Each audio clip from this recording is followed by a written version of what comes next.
Montana Territory, 1879. A lone figure slumped against a cottonwood tree, his silhouette barely visible in the dusky light of the dying campfire. Yates Ziegler pulled his worn leather journal from his saddlebag, his fingers tracing the rough edges as the prairie wind whistled through the tall grass surrounding his small camp. At 25, Yates had already spent 7 years driving cattle across unforgiving territory, far from anything resembling civilization or comfort. No man was meant to call these endless plains home, he whispered to himself, a belief etched as deeply into his heart as the lines on his sun-weathered face. Despite his youth, his green eyes carried the weight of someone who had seen too much of the harsh realities the West offered. Handsome in a rugged way, with a strong jaw dusted with light stubble and sandy brown hair that curled slightly at his collar, Yates had the lean, muscular build of someone whose body was his primary tool for survival. The dying embers of his fire reflected in his eyes as he gazed out at the darkening prairie. What he wanted was simple: to earn enough money to buy a small piece of land where he could raise cattle on his own terms. What he told himself he didn't need, what he convinced himself would only weaken him, was connection, family, love. The frontier had taught him that lesson when he buried his parents after a Sioux raid when he was 15. Loneliness was safety, attachment was vulnerability. These were the truths he clung to as he drifted from ranch to ranch, cattle drive to cattle drive. He'd come to Montana Territory with the promise of good wages from the Circle T Ranch. Tomorrow he would arrive at their operation, another temporary stop in an endless journey to nowhere. Yates closed his journal, the leather binding worn smooth from years of recording thoughts he couldn't speak aloud. The stars emerged above him, countless and cold in their distance, just like him, present but untouchable. Morning broke with cruel brightness, the kind that forced Yates awake before he was ready. He saddled his buckskin gelding, Chance, and continued north along the trail that would lead him to the Circle T.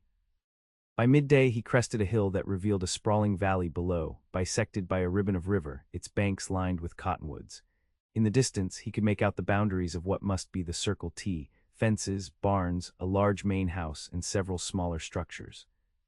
Something twisted in his chest, an unwelcome longing he quickly suppressed. As he approached the main house, Yates noticed a slender figure in a pale blue dress hanging laundry on a line near the kitchen garden. The breeze caught her golden hair, lifting it like a flag in the sunlight. He slowed Chance's pace, transfixed despite himself. She turned, sensing his presence, and their eyes met across the yard. For a moment the world seemed to pause, as if the very air between them had solidified. She was beautiful, not in the painted way of saloon girls, but with a natural grace that made his breath catch. Her face, framed by waves of honey-blonde hair, held eyes the color of summer skies. "Hello there," she called, her voice carrying clearly across the distance. "You must be the new hand, Mr. Thompson hired." Yates removed his hat, suddenly conscious of the trail dust covering him from head to toe. "Yes, ma'am, Yates Ziegler, reporting for work." She approached with confident strides, extending her hand in a manner more direct than most women he'd encountered. "Katherine Grayson, everyone calls me Kate. I'm Thomas Thompson's niece. I help run things around here while he's away on business." Her hand was warm in his, her fingers bearing calluses that told him she wasn't afraid of hard work. He guessed her to be about 22, with a quiet strength in her bearing that matched the confidence in her voice. "Uncle Thomas should be back by sundown. In the meantime, I can show you to the bunkhouse and introduce you to the foreman." Her eyes studied him with intelligent curiosity. "You've come a long way." "From Wyoming Territory most recently," he answered, keeping his voice neutral. "Been working cattle since I was 18. Something flickered in her expression, a recognition, perhaps, of the guarded way he spoke. "Well, Mr. Ziegler, we're glad to have experienced hands. This season's roundup starts next week, and we're short-staffed." As Kate led him toward the bunkhouse, Yates felt an unexpected discomfort. Her easy manner and direct gaze challenged something in him. People were temporary fixtures in his life, meaningless as the towns he passed through. Yet something about Katherine Grayson's presence made his carefully constructed wall of indifference feel suddenly flimsy. That night, unable to sleep in the unfamiliar bunkhouse, Yates stepped outside for some air. The prairie stretched before him, bathed in moonlight. From somewhere near the main house came the soft notes of a piano. Drawn by the melody, he walked across the yard, stopping at a respectful distance from the house. Through the window, he could see Kate seated at a piano, her fingers moving across the keys with practiced ease, her expression one of complete absorption. The music drifted across the night air, not some simple frontier tune, but something complex and beautiful that seemed utterly out of place in this harsh landscape. It spoke of another world, one with refinement and beauty that had no business in the brutal reality of the West. As the last notes faded into the night, Kate looked up and directly out the window, her eyes finding his in the darkness. Instead of being startled by his presence, she simply smiled and beckoned him toward the door. Against his better judgment, Yates approached the house, removing his hat as she opened the door. "I'm sorry for intruding, Miss Grayson," he said stiffly. The notion was unsettling precisely because it touched a longing he refused to acknowledge, a yearning for the very thing he had convinced himself was dangerous: belonging. The following days established a rhythm as Yates fell into the work of the Circle T. Thomas Thompson proved to be a fair employer, gruff but straightforward, with clear expectations and a willingness to pay well for good work. The ranch was preparing for the spring roundup, and every hand was needed from dawn until dusk. Yates worked with fierce dedication, pushing himself harder than necessary, as if physical exhaustion might silence the unwelcome thoughts that had begun to plague him. Despite his efforts to maintain distance, he found himself watching for Kate throughout the day, glimpses of her golden hair as she carried supplies to the cookhouse, the sound of her laughter as she conversed with the ranch hands. A week into his employment, disaster struck. A thunderstorm rolled across the prairie with violent fury, spooking a herd of cattle being driven back to home pasture. In the chaos of lightning, thunder, and terrified animals, one of the younger ranch hands, barely 17, was thrown from his horse near the swollen creek. Yates was the closest. Without hesitation, he urged Chance toward the creek where the boy struggled against the current. The water was higher than he'd anticipated, the force of it nearly sweeping Chance off his feet as they waded in. With calculated movements, Yates maneuvered close enough to grab the boy's collar, hauling him across his saddle before fighting their way back to shore. By the time they reached the safety of the bank, the rain had intensified to a blinding downpour. Yates spotted a line shack a quarter-mile away and headed for it, the unconscious boy draped across his saddle.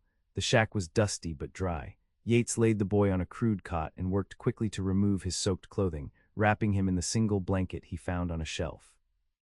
After starting a fire in the small stove, he stripped off his own wet clothes, hanging them near the growing heat.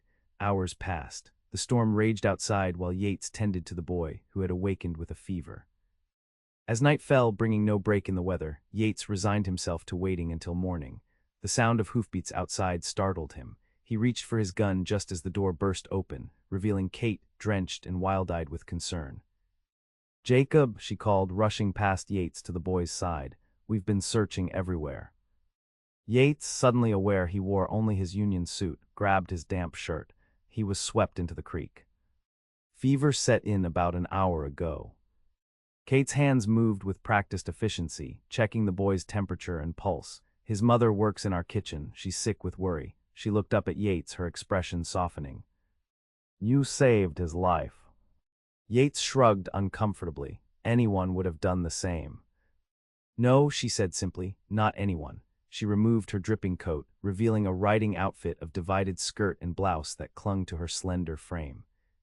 "The storm's too dangerous to move him tonight. I brought medical supplies and food." Through the night they took turns tending to Jacob's fever. In the small confines of the shack, with rain hammering the roof and wind howling at the walls, the barriers Yates had carefully maintained began to crumble.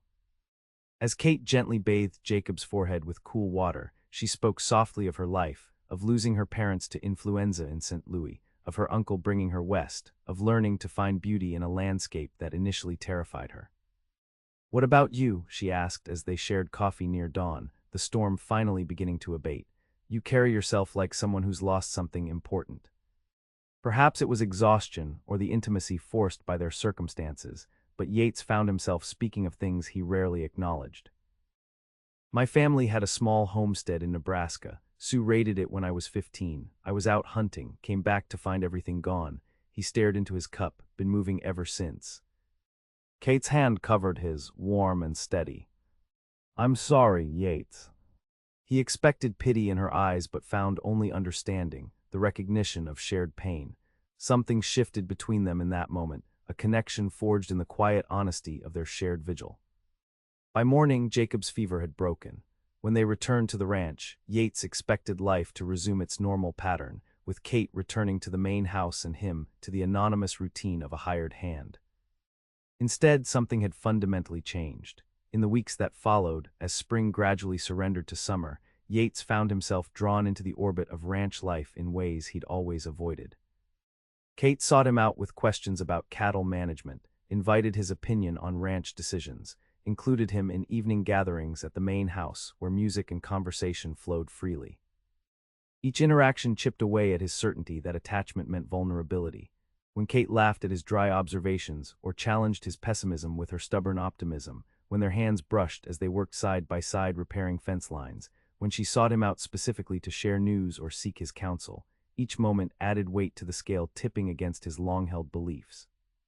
By midsummer, Yates had become more than just another hired hand at Circle T. Thompson, had recognized his experience and knowledge, promoting him to assistant foreman. The position came with a small cabin of his own at the edge of the ranch compound, no longer transient but not fully committed either. On a warm July evening, as fireflies danced above the tall grass, Kate appeared at his door, a basket over her arm. "I thought you might be hungry," she said, her smile illuminating her face in the gathering twilight. "Cook made extra fried chicken." They sat on his small porch, sharing the meal as the sun set in a spectacular display of orange and crimson. Kate spoke of her plans for the ranch, a breeding program for stronger stock, irrigation improvements for the hay fields, expansion of their operations into the next valley. "You speak as if you'll be here forever," Yates observed, watching her animated expressions. "I will be," she said simply. "This is my home now. I've put down roots here." She turned to him, her blue eyes serious in the fading light. "What about you, Yates? How long before you move on?" The question hung between them, weighted with significance they both recognized. "I used to think staying in one place was a weakness," he admitted. "That connections just gave the world more ways to hurt you." And now, her voice was soft, hopeful. Before he could answer, the sound of approaching horses interrupted them. Thompson appeared, accompanied by a well-dressed stranger. The expression on Thompson's face sent a chill through Yates. "Kate, this is Marshal Davis from Helena," Thompson said, his voice unusually formal. "He has some questions for Ziegler here." The marshal dismounted, his hand resting casually near his holster.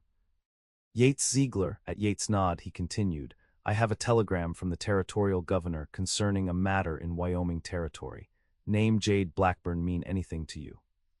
Yates felt the blood drain from his face. Kate looked between them, confusion evident in her expression. "What's this about?" she demanded. "Mr. Ziegler is wanted for questioning in the death of Jade Blackburn 3 years ago in Wyoming," the marshal explained. "Blackburn was found shot in the back near South Pass." "That's ridiculous," Kate protested. Yates wouldn't. "It's not what you think," Yates interrupted, his voice strained. He turned to the marshal.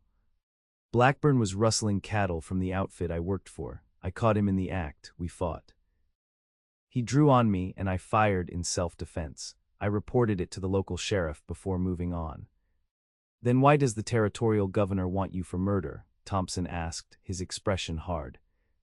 "Because Blackburn was the brother-in-law of Judge Wendell Hamilton," Yates answered grimly, "most powerful man in that part of Wyoming. The sheriff warned me the judge wouldn't believe it was self-defense.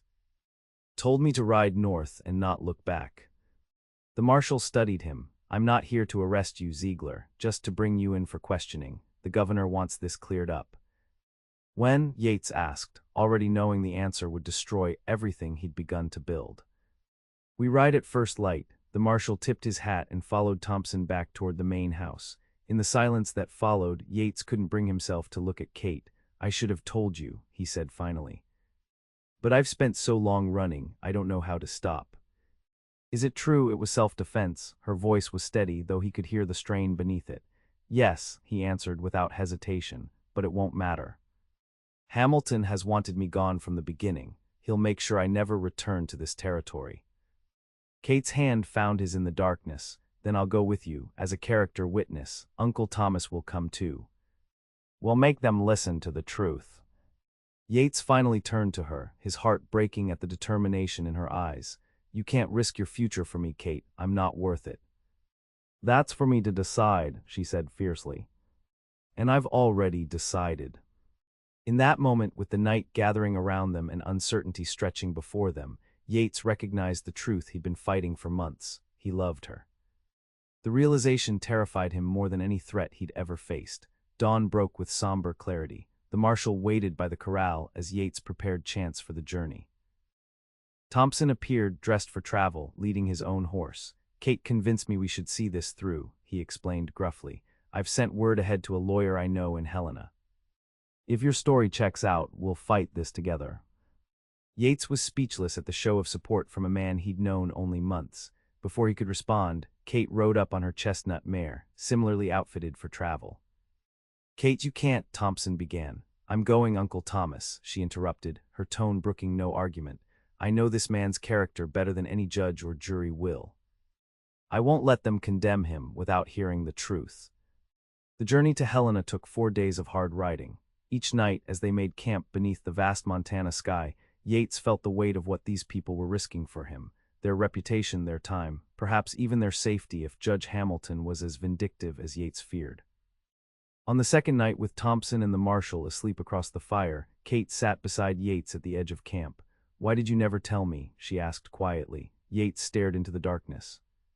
"Because I was tired of being the man who runs. When I met you, I wanted to be someone worthy of staying." Kate's hand found his. "You already were." In that moment, under the silver light of the Montana moon, Yates understood that what he had believed was his greatest weakness, his capacity for connection, might actually be his salvation. Helena greeted them with the bustling energy of a growing territorial capital. The hearing was scheduled for the following morning at the territorial courthouse. Thompson's lawyer, a shrewd man named Pearson, met them at their hotel. "The good news," Pearson explained after reviewing the case, "is that Judge Hamilton isn't presiding. The governor assigned Judge Calloway, who has a reputation for fairness. The bad news is that Hamilton has traveled here personally and brought 3 witnesses who claim to have seen you shoot Blackburn in the back unprovoked." "That's impossible," Yates protested. "There was no one else there." "Paid witnesses," Thompson growled. "Typical Hamilton tactics." The night before the hearing, Yates found himself unable to sleep. He paced the small hotel room, the walls closing in with each passing hour. When a soft knock came at his door just past midnight, he opened it to find Kate, her hair loose around her shoulders, her eyes reflecting determination. "I couldn't sleep," she said simply, stepping into his room. "Kate, you shouldn't be here," he warned, though he made no move to send her away. "Your reputation means nothing compared to your life," she finished. She took his hands in hers. "Tomorrow, I'll testify to your character. I'll tell them how you risked your life for Jacob during the storm, how you've worked tirelessly for the ranch, how you've shown integrity in every action since the day I met you." "It might not be enough," he said softly. "Hamilton wants blood." "Then we'll appeal, we'll fight, we'll do whatever it takes." Her voice broke slightly. "I won't lose you, Yates, not when I've just found you." He pulled her into his arms then, the last of his resistance crumbling. "I love you, Kate," he whispered against her hair. "I've tried not to, but I do." She looked up at him, her eyes shining with unshed tears. "Then fight for us, stop running." When she left his room an hour later, after nothing more than conversation and the comfort of shared touch, Yates made his decision. Whatever happened at the hearing, he would stop running. He would face his past and fight for his future. The courtroom was packed the next morning. Judge Hamilton sat prominently in the front row, his expression smug with anticipated victory. As proceedings began, Yates felt the weight of every decision that had led him to this moment. The prosecution presented their case first, 3 rough-looking men who testified with suspicious similarity that they had witnessed Yates shoot Blackburn without provocation as the man walked away. Their stories held just enough variation to avoid appearing rehearsed, yet aligned on all key points. When Yates took the stand, he told the simple truth. Blackburn caught rustling cattle, the fight that ensued, the moment Blackburn drew his weapon first, forcing Yates to fire in self-defense. "And why did you leave Wyoming Territory immediately after reporting the incident?" the prosecutor demanded. "Because Sheriff Wilkins warned me that Judge Hamilton would make sure I never received a fair hearing," Yates answered honestly. "He told me my best chance was to ride north and not look back." A murmur ran through the courtroom. Judge Hamilton's face darkened. When Kate took the stand as a character witness, her testimony was clear and passionate. She spoke of Yates' integrity, his willingness to risk his life for others, his dedication to honest work. When asked about their relationship, she answered without hesitation. "I love him," she stated simply. "And I believe in him completely." The courtroom fell silent at her declaration. Just as it seemed the hearing would end with the judge's deliberation, the doors at the back of the courtroom burst open. A weathered man in a trail-dusty sheriff's uniform strode down the aisle. "Your Honor, I'm Sheriff Wilkins from South Pass, Wyoming Territory. I've ridden hard to get here because I heard about this proceeding." He approached the bench. "I have evidence that proves Yates Ziegler acted in self-defense, and that Judge Hamilton has orchestrated false testimony against him." Judge Calloway's eyebrows rose. "That's a serious accusation, Sheriff." "I have Blackburn's gun with his fingerprints still visible in the blood on the handle, proving he drew first." Each mile brought them closer to a future Yates had never allowed himself to imagine. 2 months later, as autumn painted the Montana landscape in gold and crimson, Yates stood nervously in the front room of the Circle T Ranch house. Thompson adjusted the black string tie at Yates' throat with surprising gentleness. "Never thought I'd be giving Kate away to a man who came to my ranch with nothing but a horse and a reputation that needed clearing," Thompson said gruffly. "But I can't think of anyone who deserves her more." From somewhere in the house came the sound of a piano, the wedding march, played by one of the neighboring ranchers' wives. The small gathering of guests turned expectantly toward the staircase. Kate appeared, radiant in a simple white dress, her golden hair crowned with wildflowers. As she descended the stairs, her eyes never left Yates' face, her smile illuminating the room more brilliantly than the afternoon sun streaming through the windows. They spoke their vows before the local minister, promising to face whatever the frontier might bring together. When Yates slipped his mother's ring onto Kate's finger, the one possession he had carried through all his wandering years, he felt the last of his old beliefs fall away. That evening, as guests celebrated with music and dancing in the yard, Kate took Yates' hand and led him away from the festivities. They walked together to the rise overlooking the ranch, where the vast Montana sky stretched endless above them, stars beginning to appear in the deepening blue. "Thompson gave me the deed to the north section as a wedding present," Yates said, still unable to believe his good fortune. "Said we could build our own place there, raise our own herd alongside his." Kate squeezed his hand. "Our own home, our own future." She looked up at him. "Are you still afraid of putting down roots, Yates Ziegler?" He pulled her close, breathing in the scent of wildflowers in her hair. "Not anymore. I spent so many years convinced that the frontier was no place for love, that connection only led to loss. I was wrong, Kate, you showed me that." "The frontier is harsh," she agreed, resting her head against his chest. "But that's precisely why we need each other, why love matters more here, not less." As darkness settled over the prairie, they remained on the hillside, planning their future, speaking of children, of cattle, of the home they would build together. And as the night deepened around them, Yates realized that the endless sky no longer symbolized his solitary wandering, but rather the limitless possibilities of the life they would create together. Later that night, as moonlight spilled across their bed in the small cabin that was their temporary home until they built their own, Kate's voice called to him in the darkness, soft and certain. "You're home now, Yates," she whispered against his skin. "You'll never be that lonely cowboy again." And in her arms, with the prairie night surrounding them and their future stretching before them, Yates finally believed her.